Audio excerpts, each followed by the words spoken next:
Kasama niyo po ang inyong buong pamilya, dumalo kay Tatay Digong. Ano pong latest sa pagdalo niyo kay Tatay Digong ngayon?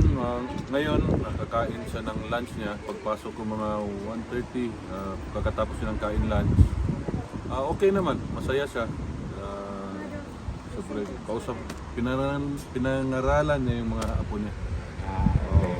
Okay naman. Ano naman ang pangaral niya sa mga apo niya? Huwag magsigarilyo, huwag mag-inom at mag-aral na mabuti. Ay, hindi ba sinabing mag-abogado?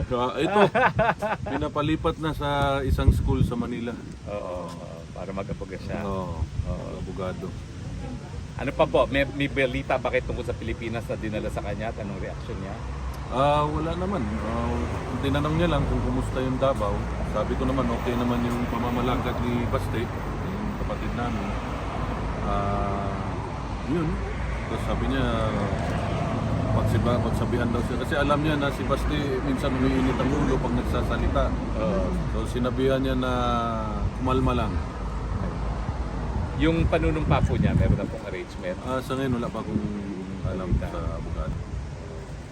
Tapos ano pa po ang wala ba siyang hinihingi or anything? Ngayon ang hinihingi niya milk. Milk? Hindi na Coke Zero ha? Milk na. O mga bata, uminom na kayo ng gatas ha? Tatay Digo, umiinom na ng gatas ha? Milk. Okay, milk. So wala ba ho dun sa vending machine na milk? Wala. Ngayon ang kinuha namin yun. May sobra pa nga yung mga Doritos, yung Coke Zero, as usual. Nandiyan. Pati ako nakipag-Sprite Zero na rin.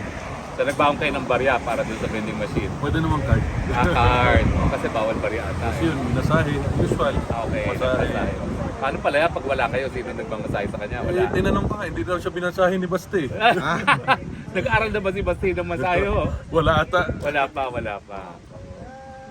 So, yun. kailan po ang huling ang dalaw niyo uli? Bukas. Bukas. Kasi nga mag-NATO no? Pag Yes, NATO siguro wala nang dalaw muna dito. Wala. For 21 hanggang 29 ata ulan dalo. So paano po yun? 21-29, nandito pa rin kayo? Nandito pa rin. Antayin niyo. In case may emergency, nandito lang kami. Okay. Kung may tanong yung taong bayan ko kasi yesterday, nabahala ang buong Pilipinas nung sinabi na hindi na siya gibaling-baling or hindi na siya nabigyan ng atensyon sa Hindi siya loob. pinansin. Pinansin. Hindi siya binigyan ng, hindi ko alam Tagalog kasi ng baling-baling. Ng pansin, I think. Pagtagad. Oo. Kasi, yes. He was asleep.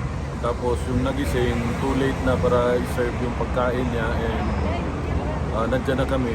Tapos parang wala siyang gana kumain. Yun ang sabi niya kahapon. Wala siyang gana kumain. Pero kung kumakain naman siya, Ngayon kumain siya ngayon. Yung lunch niya kinain niya.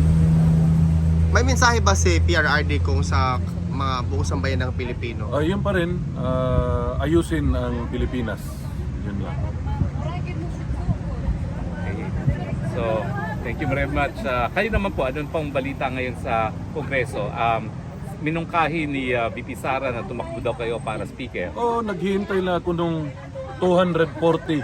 Na kailangan. Meron na siya di ba? 240. Ako naghihintay sa 240. Okay. Oo. Pero ano po, sa tingin ninyo, kasi dati may tradisyon na kung sino tumakbo na speaker at hindi naging speaker, Maging minority. maging minority. Okay ba sa inyo maging minority?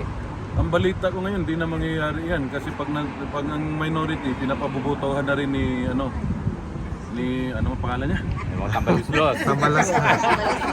Ano ba ho? Siya uli? 75,000 votes lang. Oo. Speaker, 75,000 votes. Oo nga eh. Walang kalaban, sir. Walang kalaban pa, pinadisqualify pa. Ganyan yan. Pero anong balita nyo? Yung mga ibang alternatibo, umatras na ba at talagang wala na ibang kalaban for speaker? Bukod sa inyo? Wala ko sinabing tatakbo ko speaker. Hindi nga. Naghihintay lang ako ng 240. Naghihintay lang ng 240. Baka ko yung 241. Malinaw naman po yung malinaw. So, ano pa hong balita sa Kongreso? Kongreso? Yung Budget. Malapit na budgeting ulit. malapit ang budget ulit. Kung may Pero pera pa. anong balita ho with finality? Kasi paiba-iba sinasabi ng Kamara. Susunod ba sila doon sa ibabalik o papahiwatig sa Senado na handa nang maglitis sa Kongreso? Or dahil hindi raw nila tinanggap yung pagbalik ng impeachment complaint, anong balita ho doon? Sa kanila na yan. Basta ang alam ko, yung kapatid ko ready na for that problem. Problem man yun. it's a democratic process. So, Ready to rumble, kumbaga. oo.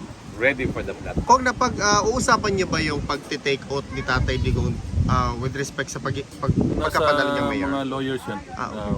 Hindi ako nakikialam. Hindi ba involved si Attorney Kaufman yan, sir? Or Sa, doon sa pag-arrange ng pag-take out niya?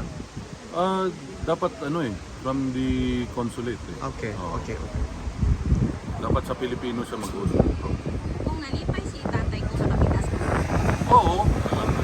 Mas nalipay siya kung nastoryahan na mo iyang mga uyab. Murag nabuhi yan na. Daghan-daghan gito. Agoy. Dili oy. Daghan. Ayaw kinag-asawa eh. Kaya lang. Next question, please. Okay. Okay na. Kung wala, maraming bagong Nasa dating po. ipapalit sa ako Akong paliton karon gipangita na ko gahapon. Nakalimot ko nga 6 o'clock day magsarado ang mga shop. So sa may need niya to. ha? Oh, yung mga bagong dating lang po. Di giganahan sa akong relo kaning Oo. Patek Philip na akong relo.